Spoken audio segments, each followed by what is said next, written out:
మోక్షం. కర్మ అనే మాటకు క్రియ, ఇంద్రియ వ్యాపారం అనే అర్థం ఉండటమే కాకుండా శాస్త్రీయంగా అది కార్యకారణ నియతి కూడా సూచిస్తుందని ఇది వరకే చెప్పి ఉన్నాను. ఏదో ఒక ఫలాన్నిచ్చే ఏ పని అయినా, ఏ క్రియ అయినా, ఆలోచనైనా కర్మ అనబడుతోంది. ఇలా కర్మ సిద్ధాంతం అంటే అనివార్యమైన కార్యకారణ నియతే. దీనిని ప్రతిఘటించటం శక్యం కాదు. కార్యముంటే కారణం ఉండి తీరాలి. మన తత్వశాస్త్రాన్ని అనుసరించి ఈ నియమం సమస్త ప్రపంచానికి వర్తిస్తుంది. ఈ ప్రపంచంలో ఎక్కడగాని మనం చూసేదంతా, చేసేదంతా, అనుభవించేదంతా ఒకవైపు పూర్వకర్మకు ఫలమై ఉండటమే గాక మరోవైపు భవిష్యత్ ఫలానికి కారణమవుతుంది. ఈ కార్యకారణ భావంతో పాటు నియతి అంటే ఏమిటో మనం ఆలోచించవలసి ఉంది. వరుసగా కొన్ని ఫలితములు లేక కార్యములు మరల సంభవించే అవకాశమునకే నియతి అని పేరు. ఒక కార్యం వెన్నంటి మరో కార్యం జరగడం కాని, లేదా ఒకప్పుడు ఈ కార్యం మరొక కార్యం రెండూ ఏకకాలంలో జరగడం గాని మనం చూసేటప్పుడు ఈ క్రమం లేక ఈ ఏకకాల సంభత్వం గాని మరొకప్పుడు కూడా జరుగుతుందని ఊహిస్తాము. తార్కికులు, నైయాయికులు ఈ నియమాన్ని వ్యాప్తి అంటారు. నియమాన్ని గురించిన మన భావాలన్నీ సంసర్గం వలన కలుగుతున్నాయని వీరి అభిప్రాయం. బాహ్యాంతర ప్రపంచాలలో జరిగే సంఘటనల పరంపర ఒక విధమైన నిత్య క్రమంలో మన మనసులోని విషయాలతో సంయుక్తమైతోంది. దాంతో మనం దేన్ని చూసినా వెంటనే అది మనస్సులోని ఇతర విషయాలతో అన్వయించబడుతోంది. మనసులో జనించే ప్రతి ఆలోచన కెరటము అలాంటి అనేక కెరటాలను ఉత్పాదింపజేస్తుంది. మానసిక శాస్త్రాన్ని బట్టి ఇదే సంసర్గ సూత్రం. విశ్వవ్యాప్తము, గంభీరము అయిన సంసర్గ సూత్ర రూపాంతరాలలో కార్యకారణ నియతి అనేది ఒకటి. సర్వత్రా వ్యాపించి ఉన్న ఈ సంబంధానికే సంస్కృతంలో వ్యాప్తి అని పేరు. దీని వెనుక ఇది వర్తిస్తుంది. ఈ క్రమం ఇలాగే ఆవృతమవుతుంది అనే నియతి అంతర ప్రపంచంలో ఎలాంటిదో బాహ్య ప్రపంచంలోనూ అలాంటిదే. కాబట్టి నియతి అనేది నిజంగా ప్రకృతిలో లేదు. గురుత్వాకర్షణ శక్తి భూమిలో ఉన్నదని కాని, మరో నియతి ప్రకృతిలో మరో చోట ఉన్నదని కాని చెప్పడం పొరపాటు. వరుసగా జరిగే కొన్ని సంఘటనల క్రమాన్ని మనస్సు గ్రహించే విధానమే నియతి. ఇది అంతా మనస్సులో ఉన్నది. కొన్ని సంఘటనలు వరుసగా గాని, ఏకకాలంలో గాని జరగడం, అవి ఎప్పుడూ అలాగే జరుగుతాయనే భావం ఉదయించడం, దానిని బట్టి సంఘటన క్రమాన్ని మనస్సు గ్రహించటం, దీనినే మనం నియతి అంటున్నాం. సత్తలోని ఈ అంశమే మన ప్రపంచం. అనంత సత్తలో కేవలం ఒక అంశం దేశకాల నిమిత్తాల వల్ల ఏర్పడి ఒక విచిత్ర రూపం పొంది ఉంది. అదే మన ప్రపంచం. కాబట్టి దేశకాల నిమిత్తాలచే నియంత్రించబడ్డ ఈ ప్రపంచంలోనే నియతి వర్తిస్తుంది. దీని అవతల ఎలాంటి నియమము ఉండబోదు. విశ్వం అని మనం వ్యవహరించేది సత్తలోని మనోగోచరమైన అంశాన్నే. మనం చూడగలిగిన, అనుభవించగలిగిన, తాకగలిగిన, వినగలిగిన, భావింపగలిగిన, ఊహింపగలిగిన ఇంద్రియ గోచర ప్రపంచాన్నే. నియమబద్ధమైన ప్రపంచమిదే. దీనికి అతీతమైన సత్తను నియమానికి కట్టుబడి చేయడం శక్యం కాదు. ఎందుకంటే మనోగోచర ప్రపంచం అవతల కార్యకారణ నియమం వర్తించదు. మన మనస్సు సంచరించే ప్రపంచానికి ఆవలిదేదీ కార్యకారణ నియమబద్ధం కాదు. ఎందుకంటే ఇంద్రియాతీతమైన చోట విషయాలను అన్వయించే మనోవ్యాపారం ఉండబోదు. అది లేని చోట కార్యకారణ నియతి ఉండదు. సత్తా కార్యకారణ నీతి కట్టుబడడం, శాసనబద్ధమని చెప్పడం నామరూపాలు దాల్చినప్పుడే. కాబట్టి స్వతంత్ర సంకల్పం అనేదొకటి ఉండటం అసంగతమని మనం గుర్తిస్తున్నాం. అసలు ఆ మాటలే పరస్పర విరుద్ధాలు. ఎందుకంటే సంకల్పమనేది మనకు తెలిసినదే కదా. మనం తెలుసుకోబోయే సర్వం కూడా మన ప్రపంచంలోనిదే. మన ప్రపంచంలోని సర్వం దేశ కాల నిమిత్తాలనే ఉపాధులచే రూపుదాల్చేదే. మనం గ్రహించేది, గ్రహింపగలిగేది సమస్తం కార్యకారణ నియమబద్ధమై ఉండాలి. కనుక నియమబద్ధమైనది స్వతంత్రమై ఉండజాలదు. ఇతర ప్రభావాలకు తాను అధీనమై తిరిగి తానొక కారణమవుతోంది. కాని ఏది సంకల్ప రూపమైన మార్పు చెందినదో, ఏది అంతకు మునుపు సంకల్పం కాదో, ఏది దేశకాల నిమిత్తాలలో తగులుకొని మానవ సంకల్ప రూపం చెందినదో అది స్వతంత్రం. ఈ సంకల్పం దేశ కాల నిమిత్తాలనే పంజరం నుండి వెలువడగానే తిరిగి స్వతంత్రమవుతుంది.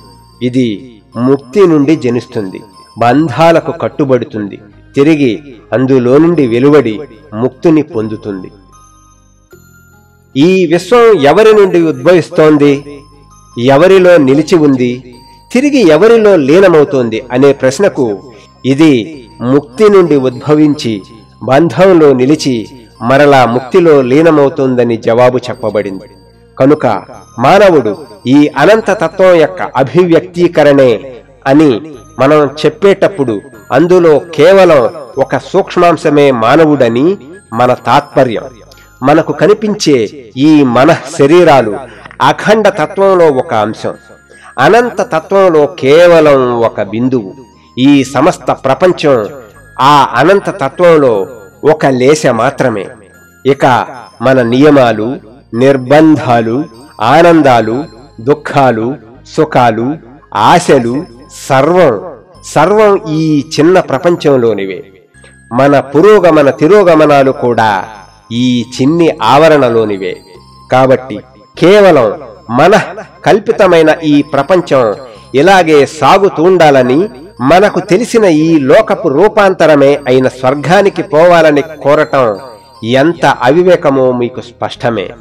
అఖండమైన అనంతమైన సత్తా మనం ఎరిగిన దేశకాల నిమిత్త పరిమిత సత్తకు సరిపోవాలనే కోరిక అవివేకమని, అసాధ్యమని వెంటనే మనకు విస్పష్టమవుతుంది.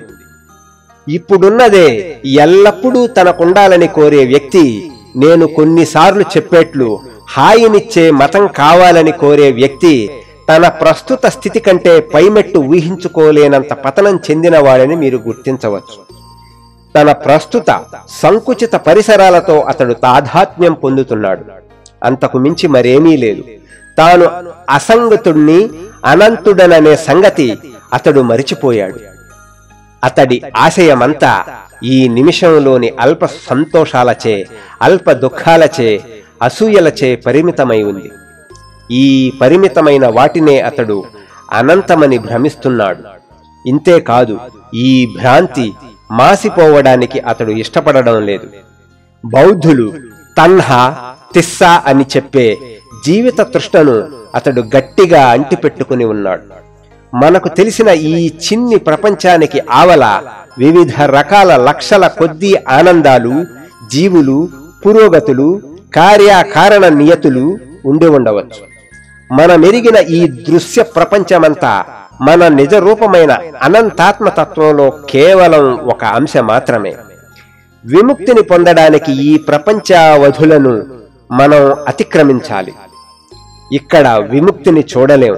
పరిపూర్ణమైన సమత, క్రైస్తవులు చెప్పే మన అవగాహనకు అందని ప్రశాంతత ఈ లోకంలో గాని, స్వర్గంలో గాని, మన మనస్సు సంచరించగల మరే ప్రదేశంలో గాని, మన ఇంద్రియాల అనుభవానికి, ఊహకు అందే మరే ప్రదేశంలో గాని లభించదు.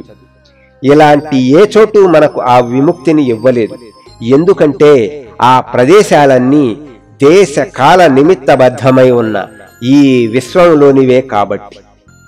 మన భూమి కంటే దివ్యమైన ప్రదేశాలు ఉండవచ్చు. అక్కడి సుఖాలు ఇక్కడి సుఖాల కంటే విశిష్టాలై ఉండవచ్చు. కానీ అవి విశ్వంలోనివే కాబట్టి నియమబద్ధాలే. అందుకే మనం వాటిని కూడా అతిక్రమించిపోవాలి. ఈ పరిమితమైన ఇంద్రియ జగత్తు అంతమయ్యే చోట పారమార్థిక ధర్మం మొదలవుతుంది. ఈ అల్ప సుఖాలు, దుఃఖాలు, ఈ క్షుద్ర విషయ జ్ఞానం అక్కడ అంతమవుతుంది. అక్కడ పరమార్థం ప్రారంభమవుతుంది. మన ఈ అల్ప జీవితాలకై ప్రాకులాట వదిలిపెట్టనంత వరకు అశాశ్వతమైన పరిమితమైన ప్రాపంచిక బంధాలను త్రెంచుకోనంత వరకు వీటి కంటే ఉన్నతమైన ఆత్మ స్వాతంత్ర తేజాన్ని అణుమాత్రమైన అనుభూతి చెందలేం. సమస్త మానవాభిలాషలకు పరమ గమ్యమైన ఆ విముక్తిని పొందడానికి ఒక్కటే మార్గముంది. లౌకిక జీవితమును, ఈ ప్రపంచమును, ఇహలోకమును, స్వర్గమును, అహంకారమును, మమకారమును, పరిమితమైన సమస్తమును త్యజిస్తే గాని ఆత్మానుభవ మార్గం అలవడదు.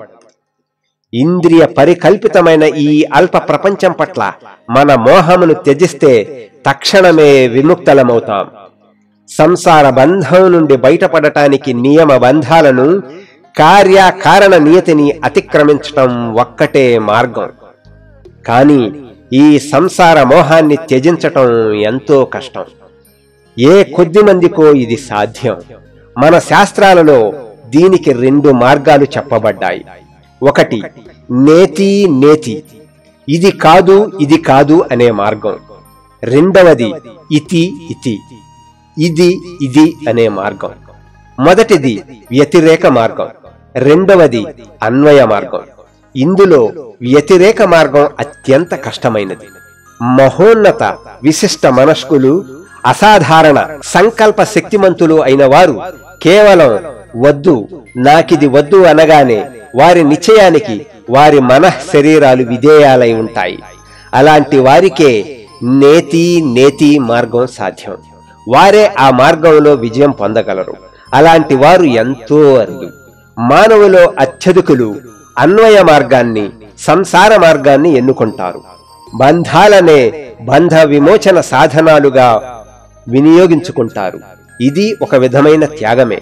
కాని విషయాలను తెలుసుకుని, అనుభవించి, ఆ విధంగా అనుభవాన్ని గడించి, వాటి నిజస్వరూపం గుర్తించి క్రమంగా త్యాగం పెంపొందగా చివరకు మనస్సు వాటిని విడిచిపెట్టి సంగరహితమవుతుంది.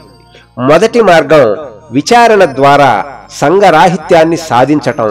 రెండవ మార్గం కర్మ అనుభవాలచే సంగరాహిత్యాన్ని సాధించటం. మొదటిది కర్మను చేయటానికి నిరాకరించే జ్ఞాన మార్గం. రెండవది కర్మను విడిచిపెట్టక ఆచరించే కర్మయోగం. ప్రపంచంలో ప్రతి జీవి కర్మను నిర్వర్తించవలసే ఉంది.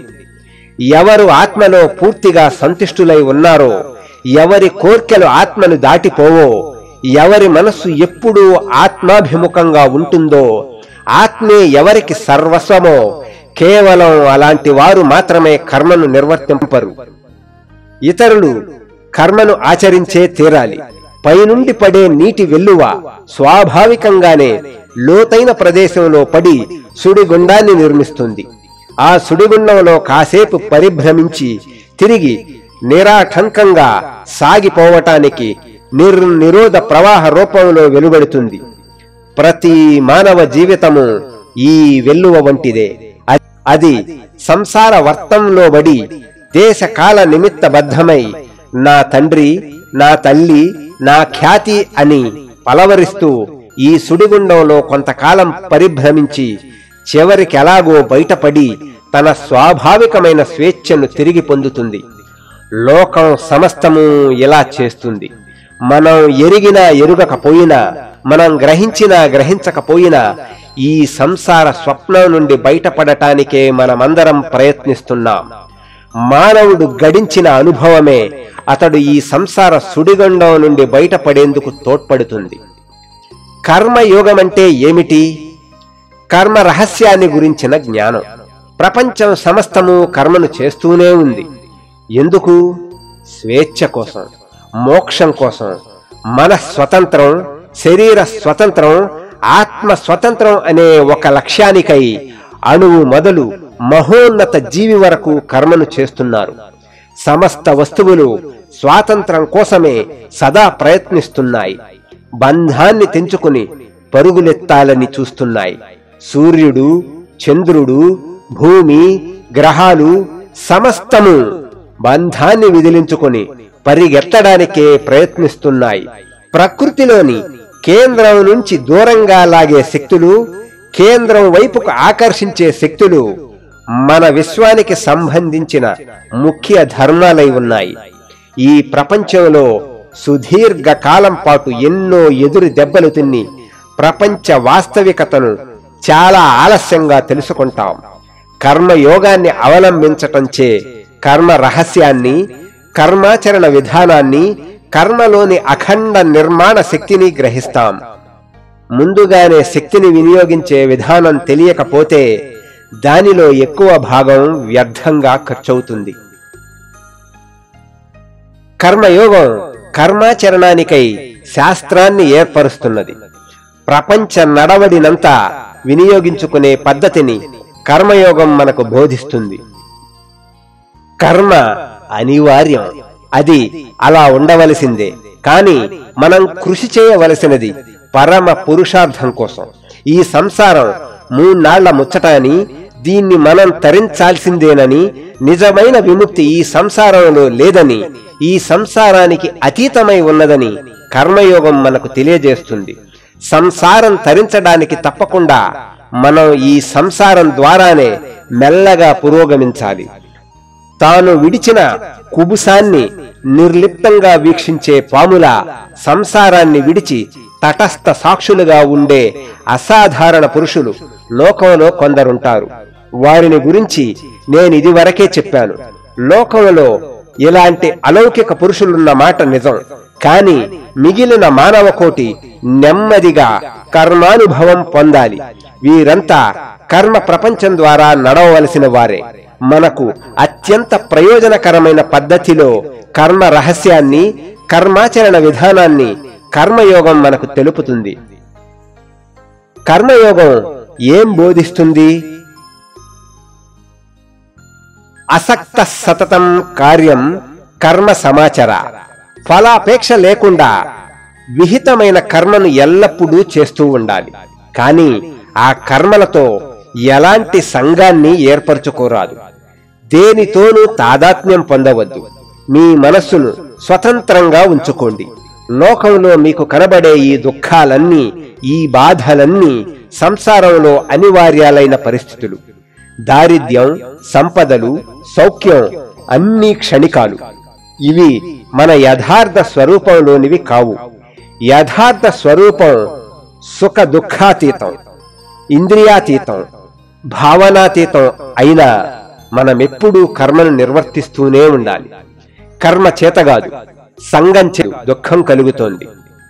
మనం చేసే కర్మతో తాదాత్మ్యం పొందగానే దుఃఖమును అనుభవిస్తాం. తాదాత్మ్యం పొందకపోతే ఎటువంటి దుఃఖాన్ని అనుభవించాం. సాధారణంగా ఎవరైనా తనది కాని చిత్రపటం తగులబడుతుంటే బాధపడడు. కాని తనకు చెందిన చిత్రపటమే తగులబెట్టబడితే తనకెంతో బాధ కలుగుతుంది. బహుశా ఆ రెండు ఒకే చిత్రం నుంచి తీసిన రెండు నకళ్ళు కావచ్చు. అయినా ఒక చిత్రపటం తగులబెడితే కలగని బాధ ఇంకొక చిత్రపటం తగులబెడుతున్నప్పుడు కలుగుతుంది. దీనికి కారణం ఒక చిత్రపటం పట్ల తాదాత్మ్యం చెంది ఉన్నాడు, వేరొక పటంతో అలా లేడు. ఈ నేను, నాది అనే అహంకార మమకారాలే సర్వ దుఃఖాలకు కారణాలు. నాది అనే భావం కలిగినంతనే స్వార్థపరత్వం ఏర్పడుతుంది. దానిచే దుఃఖం కలుగుతుంది. స్వార్థపరమైన ప్రతి కార్యము, ప్రతి భావము దేని యందో ఒకదాని యందు బంధం కలిగించి వెంటనే దానికి మనల్ని దాసులుగా చేస్తుంది. మనస్సులో పుట్టే నేను, నాది అనే అహంకార మమకారములతో కూడిన ప్రతి వృత్తి మన చుట్టూ వెంటనే ఒక సంఖ్యను తగిలించి మనల్ని బానిసగా చేస్తుంది. నేను, నాది అని చెప్పుకునే కొద్దీ బానిసత్వం పెరుగుతుంది.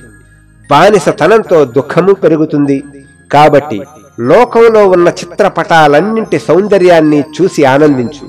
కాని వాటిలో దేనితోనూ మమేకం చెందవద్దు అని కర్మయోగం మనకు బోధిస్తోంది. ఏదీ నాది అనవద్దు. నాది అని అనుకోగానే దుఃఖం మనల్ని ఆవరిస్తుంది. నా బిడ్డ అని మనసులో కూడా అనుకోవద్దు. బిడ్డని కలిగి ఉండవచ్చు, కాని అది నాది అనుకోవద్దు. ఇది నా దేహం, ఇది నా ఇల్లు, ఉన్న చిక్కంతా ఇందులోనే ఉంది. ఈ శరీరం నీది కాదు, నాది కాదు, మరెవ్వరిది కాదు. ప్రకృతి నియమాలచే ఈ శరీరాలు వస్తూ పోతున్నాయి. కానీ మనకు బంధం లేదు. మనం సాక్షులం. పటానికి ఎంత స్వాతంత్రం ఉందో, గోడకెంత స్వాతంత్రం ఉందో, ఏ శరీరానికి అంతే స్వాతంత్రం ఉంది. అలాంటప్పుడు ఈ శరీరం పట్ల మనకెందుకింత వ్యామోహం? చిత్రకారుడకడు ఒక చిత్రాన్ని గీసి తన దారిన వెళ్ళిపోతున్నాడు.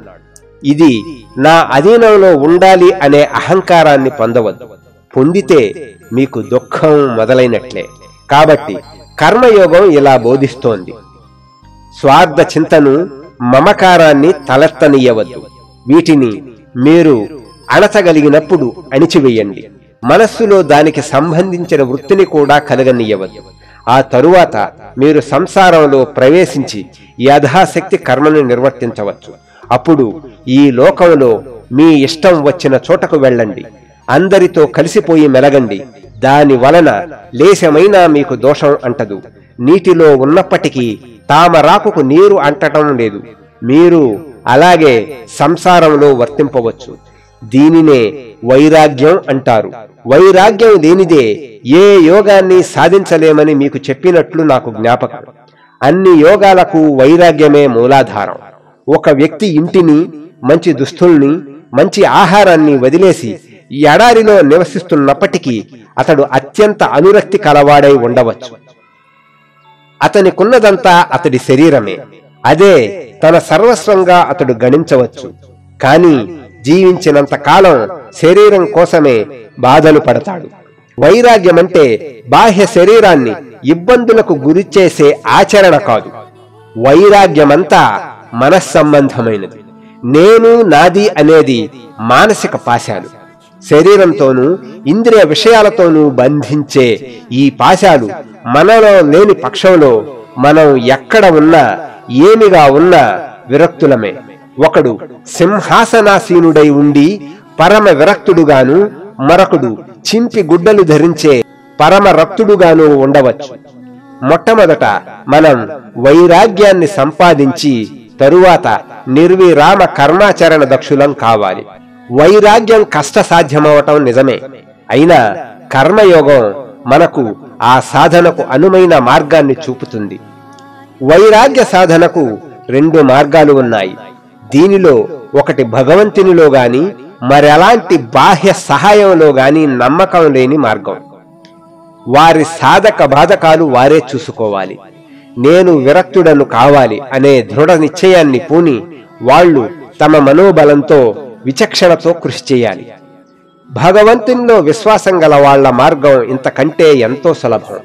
వాళ్ళు తమ కర్మ ఫలాలను భగవంతునికి సమర్పించి సంగరహితులై కర్మను చేస్తారు.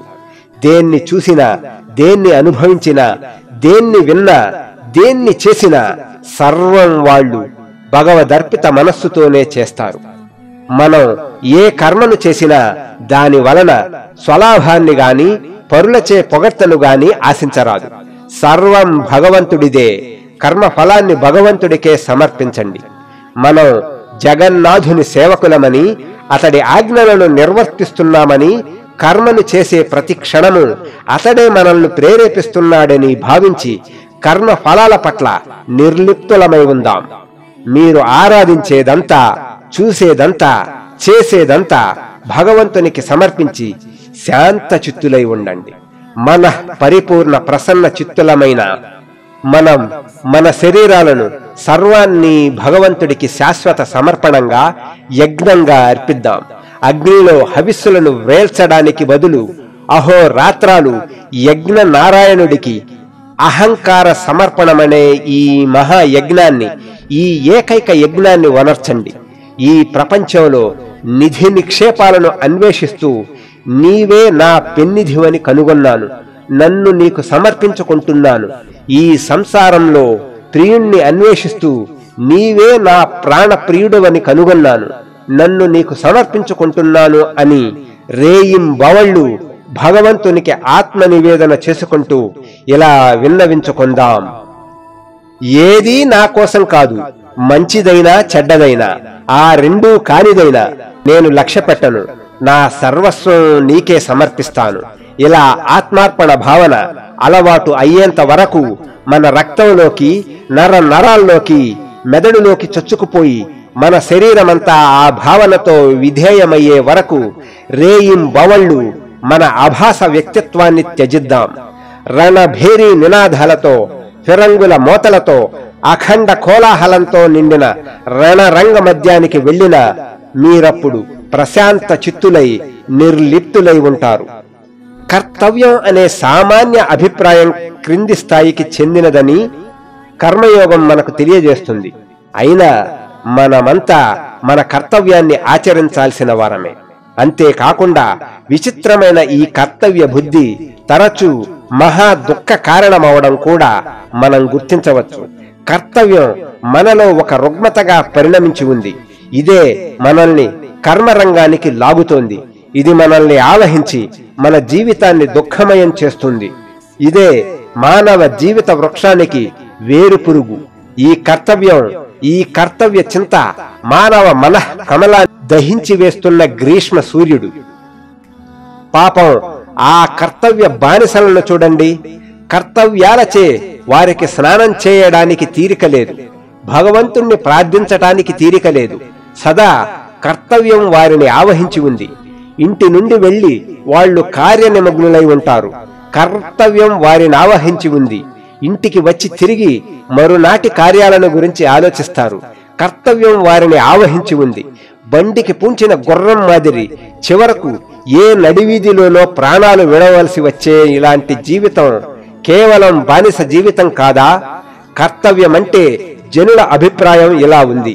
కాని సంఘరహితులమై, స్వేచ్ఛామయులమై, కర్మఫలాన్ని భగవంతుడికి సమర్పించి కర్మలను నిర్వర్తించటం ఒక్కటే యథార్థ కర్తవ్యం. మన విధులన్నీ భగవంతునివి. ఆయన కార్యాలను వనర్చడానికి నిమిత్త మాత్రులమైనందుకు మనం ధన్యులం. మన నియమిత కాలం మనం సేవ చెయ్యాలి. అది బాగా చేస్తామో లేదో ఎవరికి తెలుసు. బాగా చేసిన ఫలం మనది కాదు, బాగా చెయ్యకపోయినా ఫలచింతతో మనకు నిమిత్తం లేదు. కాబట్టి శాంత చిత్తుడవై, బంధరహితుడవై కార్యాలను నెరవేర్చు. ఇలాంటి స్వాతంత్ర్యాన్ని పొందటం ఎంతో కష్టం. దాస్యాన్ని కర్తవ్యమనుకోవడం ఎంత సులభం.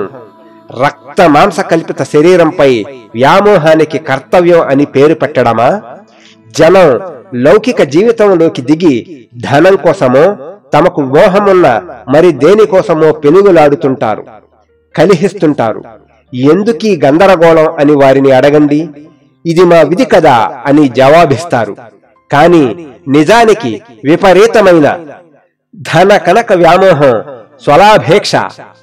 అయినా వాళ్ళు దీన్ని పువ్వులతో కప్పిపుచ్చుతారు. ఇంతకు విహిత కర్తవ్యమంటే ఏమిటి? నిజానికి ఈ రక్త మాంస శరీరంపై గల ఆకర్షణ, మమకారం స్థిరపడగానే దానిని మనం కర్తవ్యం అంటున్నాం.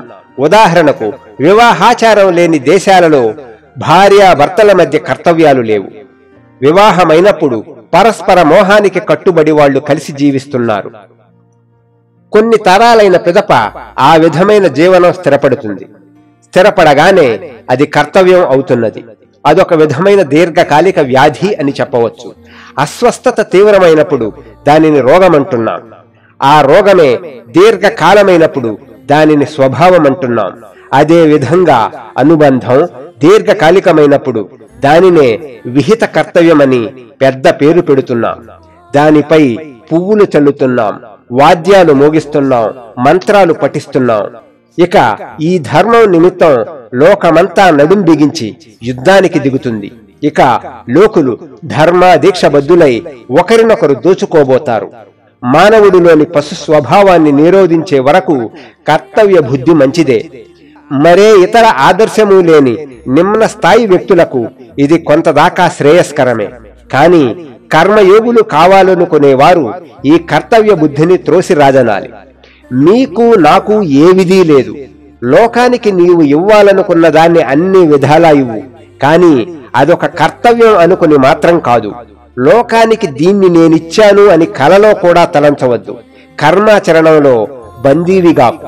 నువ్వెందుకు బందీవి కావాలి? నిర్బంధం చేత ఏ కార్యాన్ని చేసినా అది సంఘాన్ని కలిగిస్తుంది.